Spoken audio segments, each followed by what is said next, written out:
Please pause this video right now and practice these words before you start dictation of the new exercise.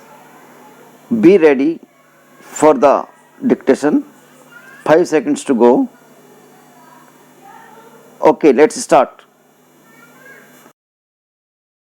I am glad to welcome you to this first All India Conference on Letters to be held under the auspices of the central government.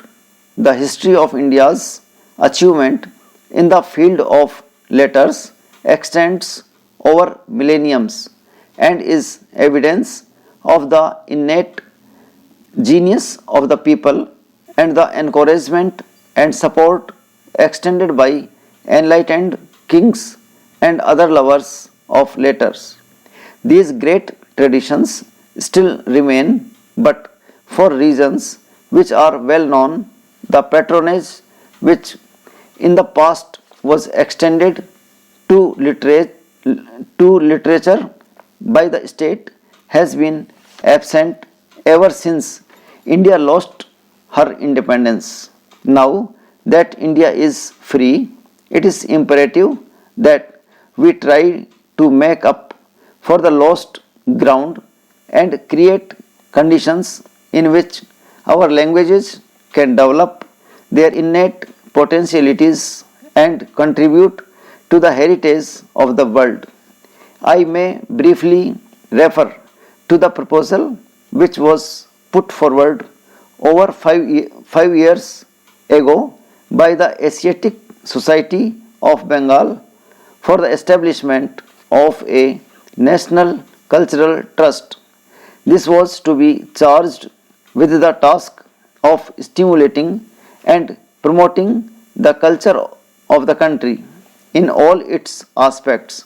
The society proposed that the trust should function as an autonomous body and consist of 3 academies, viz. An Academy of Letters to deal with the Indian languages, literature, philosophy and history, an Academy of Art and Architecture, and an Academy of Dance, Drama and Music. Was intended that these academies should aim at maintaining and improving the standards of achievement of all these fields of culture. Since literature and culture can flower best in an atmosphere free from the restrictive influences of officialdom, it was proper for the Asset Society to recommend that the trust should be an independent body, predominantly non-official of its composition and operate through its own agencies in order to give greater freedom to the trust and made to independently of annual grants from the central and provincial governments. The society also proposed that an endowment of 4 crores of rupees should be created. The proposals were referred to the Central Advisory Board of Education, which asked one of its committees to examine them. Accordingly, it was recommended that the central government should contribute half the amount, while the provincial governments and the Indian states should contribute the balance. You are all aware that ever since the attainment of independence, the country has been passing through a period of difficulties. As you know, the financial difficulties still continue, and this is not certain when the government will be in a position to carry out its program in respect of the trust. Nevertheless, a beginning has been made and an All India Conference on Art was held at Calcutta in August 1949, as a result of which an advisory body on arts was set up. We have decided to hold the conferences on letters and on dance, drama, and music during the current year so that the advisory bodies for these subjects may also be set up without further delay. In the pursuance of this decision that we have met today, and I am hopeful that your deliberation will help us the attainment of our objectives. Para. I am glad to find this array of non-official talent in this assembly, the more so as the importance of non-official initiative in the fields of culture cannot be overemphasized. If you look at the agenda, you will find that the first item for your consideration is a proposal for the establishment of an Indian Academy of Letters which will coordinate literary activities in all the Indian languages.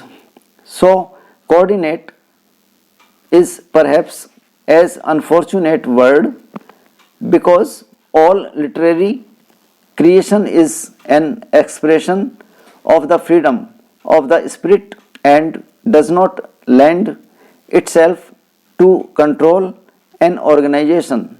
What, however, an academy can do is to consider ways and means for the preparation and maintenance of an overall survey of literature in all the Indian languages so that through greater knowledge of one another's efforts, literary men and women in all the languages can be spurred to greater activity and help in the creation of a literature which is comparable to that of the advanced languages of the world, so long as there was an alien government in the country. The people were suspicious of any governmental interference in the sphere of literature and culture. This was natural, for the people feared that such interference would have political implications. Today, with the establishment of a national government, there need be no such political fears, and some people, in fact, expect the government to be entirely responsible for the development of our languages. I would, however, like to state that even a national government cannot and should not be expected to develop literature and culture through official orders. The government should certainly help both by material assistance and by creating an atmosphere which is congenial to cultural activities, but the main work of the development of literature, the culture must be the responsibility of individuals endowed with talent and genius.